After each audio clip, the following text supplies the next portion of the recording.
Hello students, so in the previous lecture we were talking about different parts of genetic engineering. We were talking about the host cell, okay, we were talking about the restriction enzymes, we were talking about different type of restriction enzymes की बात करी थी, plasmids की बात करी थी. In today's lecture we are going to talk about the host, that is the competent host, ठीक है, जिसके अंदर आप प्लाज्मिड के अंदर ओके ट्रांसफॉर्मेंट वेक्टर जो है आपका, उस वेक्टर को आप इंसर्ट करोगे, है ना. तो अभी तक आपने क्या किया, अभी तक आपने ट्रांसफॉर्मेंट या फिर you can also use the term recombinant vector बना रखा है.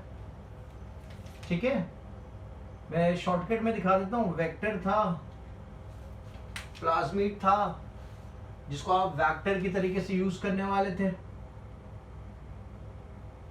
ठीक है ना. तो इस प्लाज्मिड में आपने जीन ऑफ इंटरेस्ट डाल दिया, जीन ऑफ इंटरेस्ट आपने इसके अंदर डाल दिया. ठीक है, अब जीन ऑफ इंटरेस्ट इसके अंदर आ गया तो ये क्या बन गया, ट्रांसफॉर्मेंट या फिर रिकॉम्बिनेंट प्लाज्मिड बन गया. ठीक है, या फिर we can term it as the vector also बोल सकते हैं. अब इस वेक्टर को कहां डालोगे आप, so this vector has to be inserted because vector is a carrier जो क्या कर रहा है, आपका जीन ऑफ इंटरेस्ट कैरी करके जा रहा है. ओके, कहां लेके जाना है इसको, तो ये जाएगा होस्ट सेल के पास. किसके पास,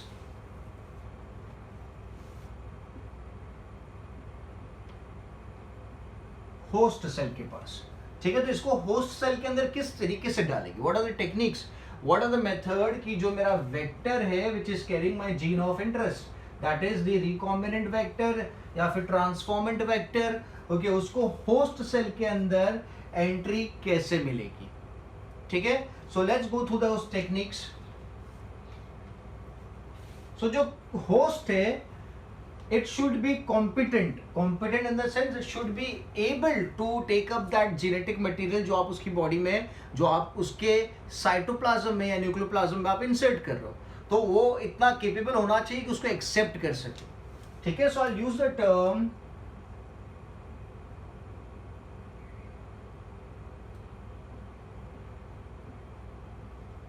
कॉम्पिटेंट होस्ट. क्या बोलेंगे, कॉम्पिटेंट होस्ट बोलेंगे. तो कॉम्पिटेंट होस्ट की अगर बात करें तो यहां पे दो चीजें हो सकती है कॉम्पिटेंट होस्ट के लिए, which can work as a competent host, that is bacterial cell. Bacterial cell can work as a competent host as well as the eukaryotic cell.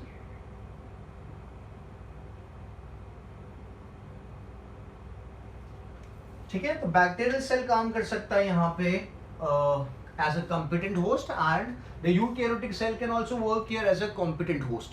ठीक है, टू बी वेरी स्पेसिफिक अगर मैं बात करूं eukaryotic cell की, तो यहाँ पे यीस्ट को कंसिडर किया जाता है. किसको यूज में लाया जाता है, यीस्ट को यूज में लाया जाता है फॉर द कॉम्पिटेंट होस्ट. ठीक है, अब आपको ये बात पता होनी चाहिए कि जो डीएनए होता है, डीएनए इज हाइड्रोफिलिक. हाइड्रोफिलिक का मतलब अब आपको पता होना चाहिए, दैट इज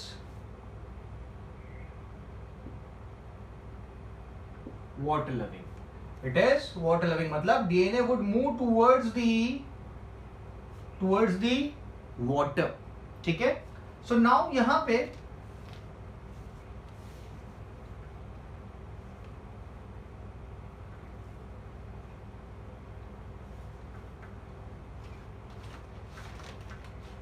पे जो होस्ट सेल होता है, we can treat the host cell with calcium salt. आप होस्ट सेल को कैल्शियम सॉल्ट ट्रीटमेंट दे सकते हो. Host cell is given calcium salt treatment so that it can take up the DNA, और the host cell can be given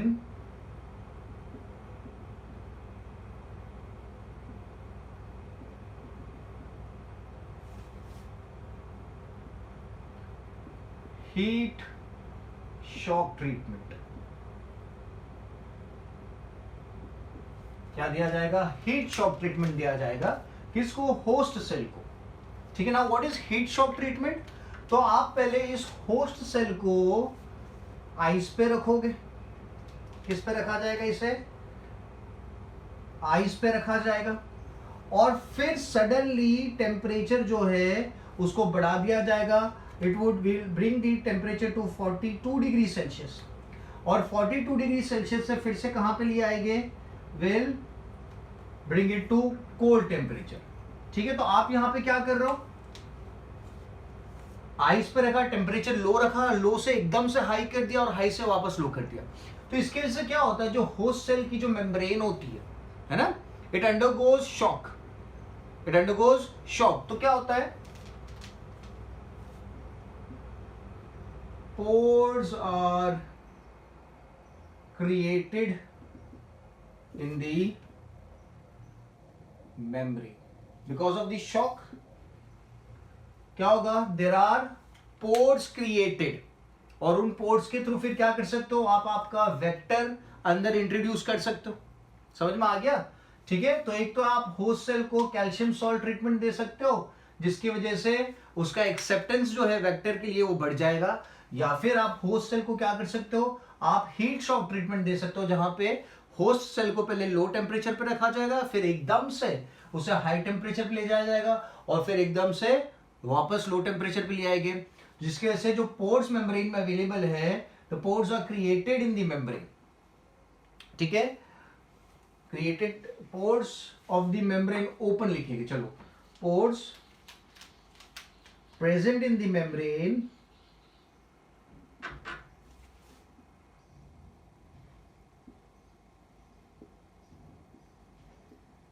open up. ठीक है। pores present in the membrane they open up. ठीक है। now this was with the help of vector. ये vector की मदद से। अभी if I talk about vectorless gene transfer, यहां पे जो मैंने टेक्निक बात करी कैल्शियम सॉल्ट वाली या फिर हीट शॉक ट्रीटमेंट वाली, that is with the help of the vector. now if I talk about vectorless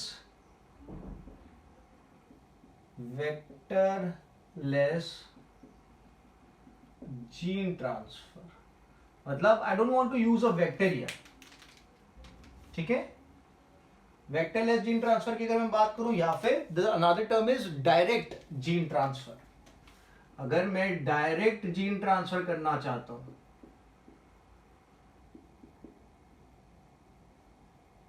without the use of a vector, तो उस केस में क्या यूज किया जाता है? उस केस में यूज किया जाता है माइक्रो इंजेक्शंस। क्या यूज किए जाते हैं? Micro injections are used. What are used? Micro injections are used. ठीक है। माइक्रो इंजेक्शंस में, to be more specific, there is use of micro needles and micro pipettes. micro needles and micro pipettes are used. Pipettes are used. ठीक है। अब यहां पे क्या किया जाता है कि एक सक्शन पंप लिया जाता है। ठीक है। लेट्स से ये सक्शन पंप है, यहां पे सक्शन क्रिएट किया हुआ है और इस सक्शन पंप का जो हेड है वहां पे सेल, काफी छोटा हेड है तो सेल अंदर एंटर नहीं हो सकता। वो क्या हो जाएगा? यहां पे अटैच हो जाएगा क्योंकि यहां से सक्शन क्रिएट हो रहा है। There is suction created, so the cell is going to attach to the tip of this suction pump. और फिर आप क्या करोगे? Let's say this is a cell और ये न्यूक्लियस है, तो आप अब यहां पे with the help of the needle या फिर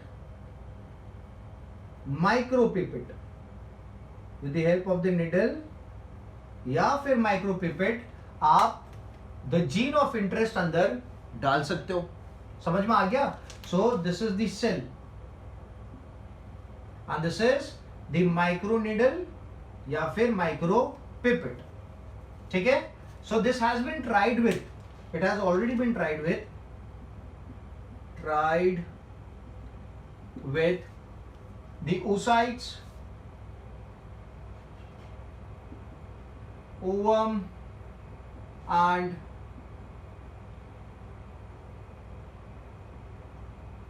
embryonic cell. It has been tried with the oocytes, ovum and the embryonic cell. ठीक है? समझ में आ गया?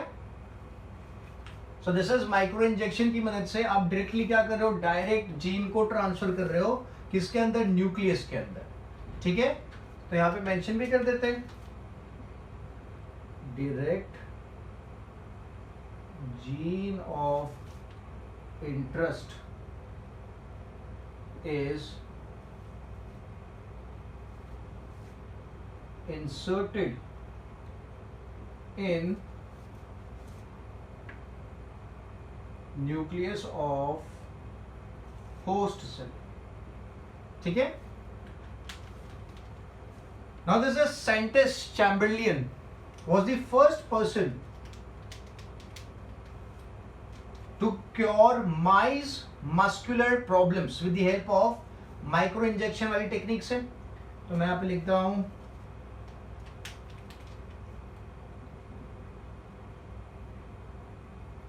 Chamberlain। ठीक है? So Chamberlain was able to cure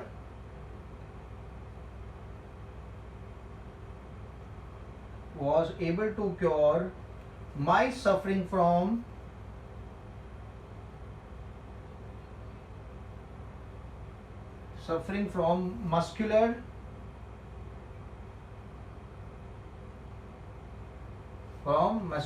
muscular disorders।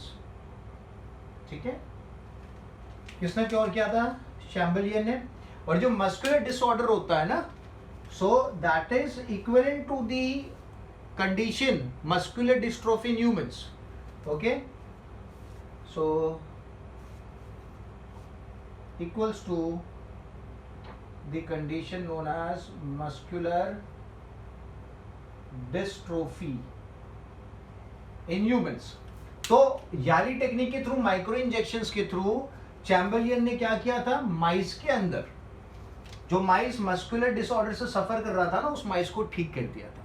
तो जो मस्कुलर डिसऑर्डर माइस के अंदर देखा जाता है, that is equivalent to the muscular dystrophy condition that is found in the humans. That means with the help of the micro injection आप directly gene को लेके ह्यूमन सेल्स में इंसर्ट करके ह्यूमंस के अंदर भी मस्कुलर डिस्ट्रोफी को क्या कर सकते हो, आप ठीक कर सकते हो।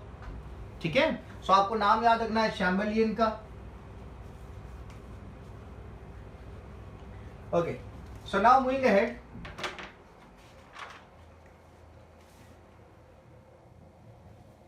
सो ये जो टेक्निक आपने देखी, इसमें माइक्रो इंजेक्शन की मैंने बात करी। एक और टेक्निक देखते हैं जिसके अंदर will talk about electroporation. Electroporation नाम से आपको पता चल रहा है इलेक्ट्रिक करंट की बात हो रही है।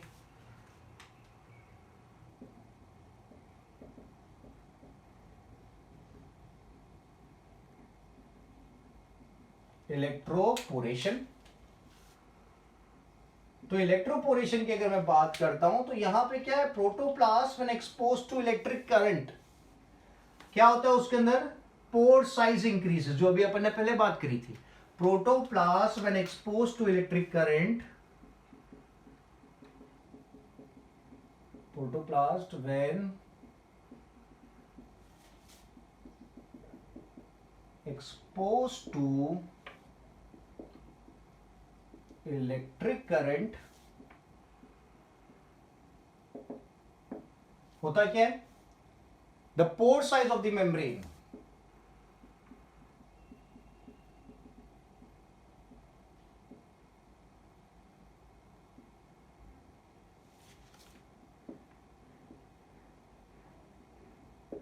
पोर साइज ऑफ मेम्ब्रेन इंक्रीजेस। ठीक है? तो जब पोर साइज मेम्ब्रेन की बढ़ जाएगी तो आप क्या कर सकते हो, जीन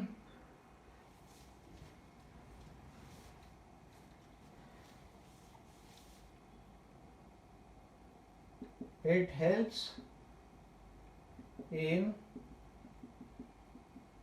डीएनए अपटेक। क्या करता है, जब साइज बढ़ जाएगी तो आप इजीली क्या कर सकते हो, डिजायर्ड डीएनए को अंदर यहां पे डाल सकते हैं। ठीक है, समझ में आ गया। सो इलेक्ट्रोपोरेशन में क्या है, protoplasm expose to electric current, the pore size of the membrane increases, मतलब पोर्स जो मेम्ब्रेन के अंदर अवेलेबल थे उनकी साइज बढ़ गई। तो अब आप क्या कर सकते हो, आप डायरेक्टली डीएनए को अंदर इंसर्ट कर सकते हो, डिजायर्ड डीएनए को। ठीक है, then there is chemical mediated gene transfer. There is chemical mediated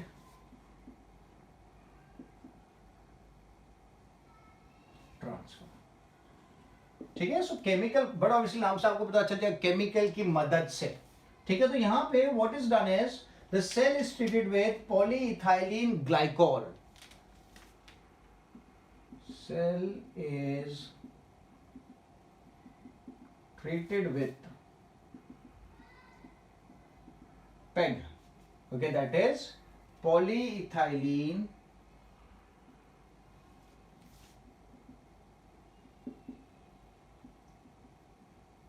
glycol। ठीक है,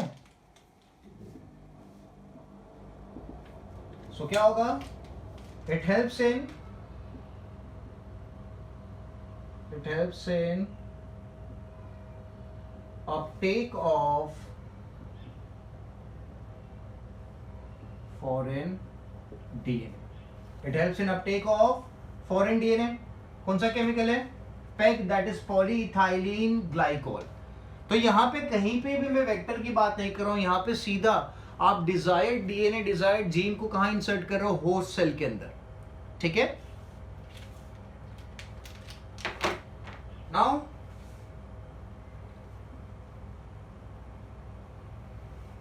we can use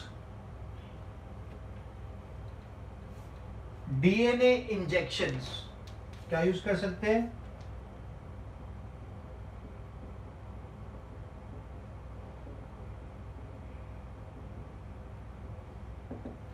DNA injections can be used. ठीक है, तो यहां पे with the help of the DNA injection, the DNA, desired DNA is directly injected in the cell.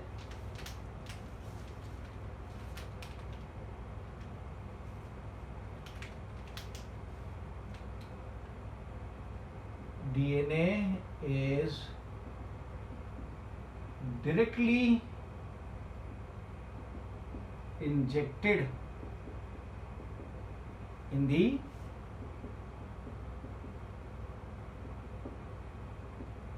host cell। With the help of a DNA injection, the DNA is directly injected in the host cell। अब यहाँ पे एक चीज क्या है कि जो failure rate इस टेक्निक का, by using DNA injection DNA पहुंच भी जाएगा होस्ट सेल के पास या नहीं भी पहुंच सकता है। So the DNA failure rate इस टेक्निक का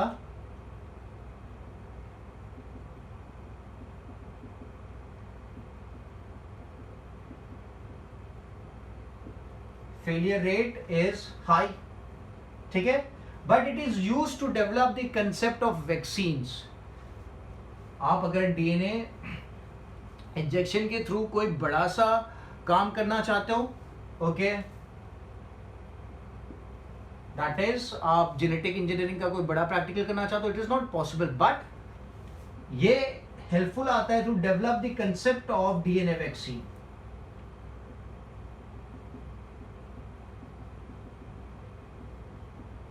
it is helpful in developing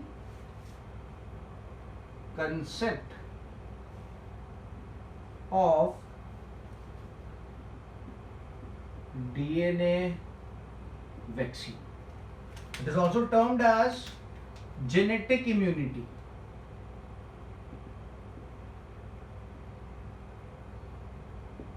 It is also termed as genetic immunity। ठीक है, सो आप डीएनए इंजेक्शंस यूज कर सकते हो जेनेटिक इंजीनियरिंग में, but it is the failure rate is very high, but it can be used in developing concept of DNA vaccine, which is also known as genetic immunity। ठीक है, other technique जिसके through आप gene को insert कर सकते हो, that is the gene gun और the बायोलिस्टिक्स। क्या यूज कर सकते हो? जीन गन या फिर बायोलिस्टिक्स यूज कर सकते हैं।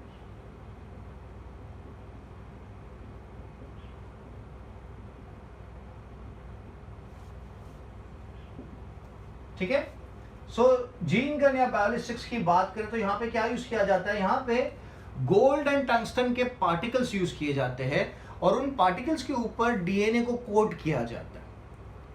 Getting the idea? The gold and tungsten particles are going to be bombarded on the cell, but first they are coated with the DNA. ठीक है? So I'll mention it.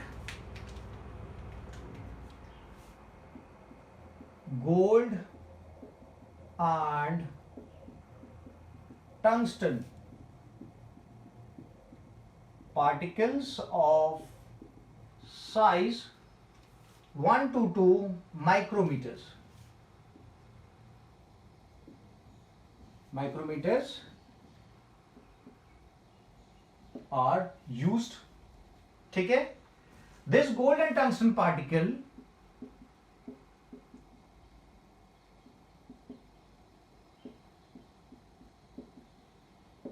particles are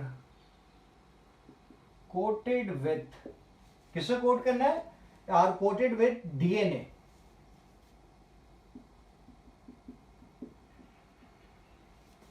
are coated with DNA molecules. ठीक है, और फिर once it is coated, फिर क्या किया जाता है? Gold and tungsten particles are bombarded on the cell. ठीक है, गोल्ड एंड टंगस्टन पार्टिकल्स को बम्बार्ड किया जाएगा किसके ऊपर? सेल के ऊपर। और उन गोल्ड पार्टिकल्स के ऊपर क्या चीज है? There is a coating of DNA molecules. ठीक है, अब ये जो टेक्निक है जीन गन या बायोलिस्टिक, उसका फेलियर रेट भी क्या है? हाई है। failure rate is high। ठीक है, और इसको this technique is mainly used in plants, mainly used to insert DNA in plant cell. It is mainly used to insert DNA in the plant cell. ठीक है, in humans it is used for the treatment of oral cancer. In humans it is used for the treatment of oral cancer। ठीक है, समझ में आ गया? तो क्या करना है जीन गन या बायोलिस्टिक्स मेथड में? जो फाइन पार्टिकल्स है of the size 1 to 2 micrometres of gold and tungsten, okay, इनको लिया जाएगा और इन पार्टिकल्स को कोट किया जाएगा किससे? डीएनए मॉलिक्यूल से। कौन सा डीएनए मॉलिक्यूल? जो डिजायर्ड डीएनए आप इंसर्ट करना चाहते हो होस्ट के न्यूक्लियस में। ठीक है, तो उसके अंदर कोट उससे कोट किया जाएगा और फिर क्या किया जाएगा? The gold and tungsten particles are bombarded on the cell. ठीक है, अब आप this is you are doing it, इसमें कोई specific what you call specific binding नहीं है, आप सिंपली बॉम्बार्ड कर रहे हो। जैसे आप गोली चलाते हो ना, जैसे आप फायरिंग कर रहे हो तो गोली कहीं पे भी जा सकती है। ठीक है, आप किसी इंसान पे गोली कर रहे हो, गोली चला रहे हो तो वो कहीं पे भी लग सकती है, मुंह पे लग सकती है, हाथ पे लग सकती है। तो उसी तरीके से जब आप जीन गन यूज करते हो और आप फायरिंग करते हो तो जो डीएनए है वो साइटोप्लाज्म में भी जा सकता है, न्यूक्लियस में भी जा सकता है, या फिर सेल से भी बाहर निकल के जा सकता है। ठीक है, सो इसीलिए मैं क्या हो रहा हूं, the failure rate of this technique is very very high. ठीक है, और इसलिए इसे जनरली कहां किया जाता है? It is mainly used to insert DNA in the plant cell, mainly used to insert DNA in the plant cell in humans it is used for the treatment of oral cancer. Humans में इसे oral cancer की treatment के लिए use किया जाता है। ठीक है, तो अगर जीन गन का डायग्राम देखें तो जीन गन किस तरीके से दिखता है।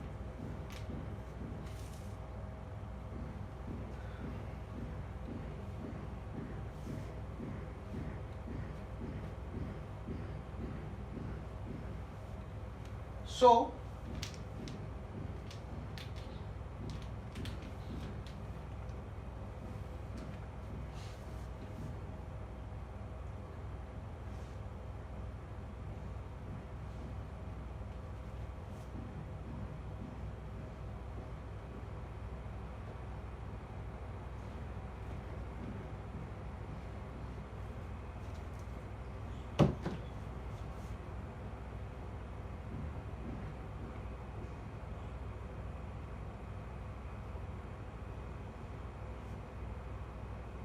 Okay, this is the place जहां पे गन पाउडर रखा जाता है, क्योंकि फायरिंग करनी है, बम्बार्डमेंट करना है, तो गन पाउडर तो चाहिए। और यहां ऊपर की तरफ there is a pin and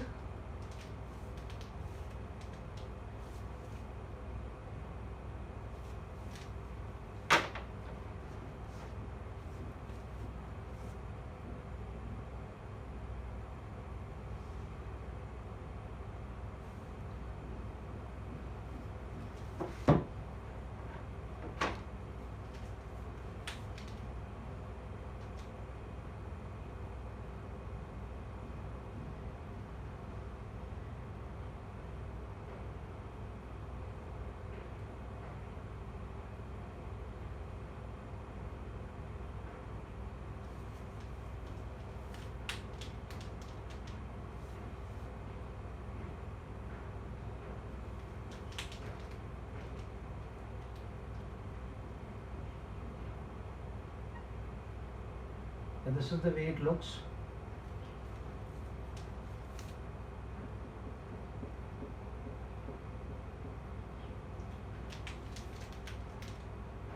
ठीक है, सो यहां पे क्या होगा, यहां पे सेल रखा होगा,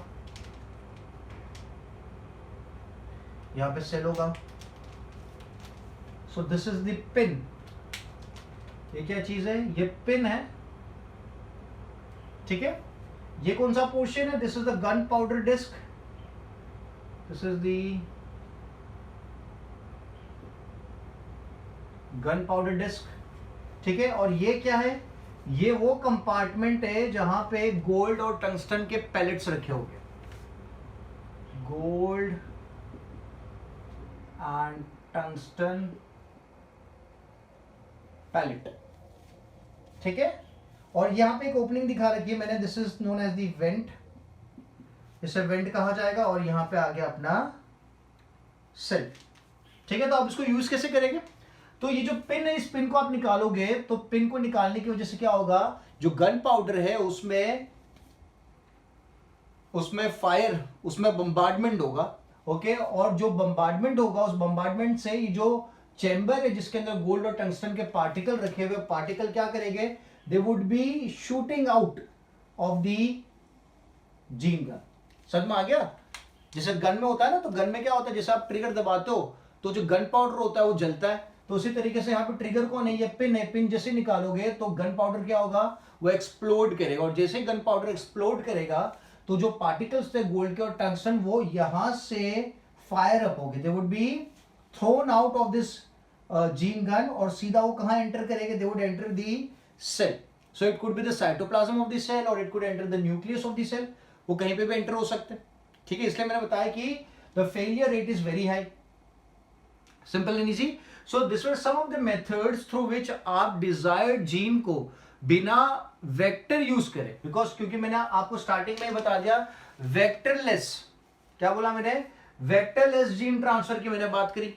ठीक है, अगर आप with the help of the vector gene transfer करना चाहते हो तो आप हीट शॉक ट्रीटमेंट यूज कर सकते हो, या फिर आप सेल को ट्रीट कर सकते हो with the calcium salt solution.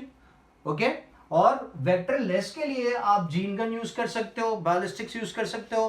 ठीक है, आप इलेक्ट्रोपोरेशन यूज कर सकते हो, आप केमिकल मीडिएटेड जीन ट्रांसफर भी यूज कर सकते हो। ठीक है, तो हमेशा जो पहला स्टेप होने वाला है, every time the first step that is going to be isolation of, पहले तो डीएनए को आइसोलेट करेंगे, जो आपको डीएनए आपको दूसरे बैक्टीरियल सेल या होस्ट सेल में इंसर्ट करना हो। So first that is going to be isolation of the DNA, second that is going to be the suitable transfer of that DNA to suitable vector, transfer of DNA to suitable vector। ठीक है, vector में transfer कर दिया, और फिर क्या करेंगे, उस सुटेबल वेक्टर को या फिर रिकॉम्बिनेंट वेक्टर को रिकॉम्बिनेंट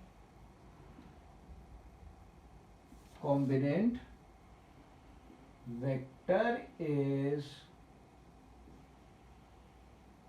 transferred to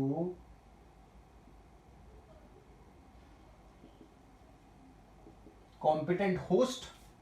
ठीक है, जिसकी वजह से क्या मिलेगा आपको, this is going to form the recombinant cell, जो नया सेल बनेगा ना अपना, it's going to form a recombinant cell. तो ये स्टेप हमेशा फॉलो होगा, आइसोलेशन ऑफ डीएनए, मैं यहां पे स्पेसिफिक लिख देता हूं कौन सा डीएनए, तो डिजायर्ड डीएनए, उसके पास डिजायर्ड जीनोम होगा। ठीक है, देन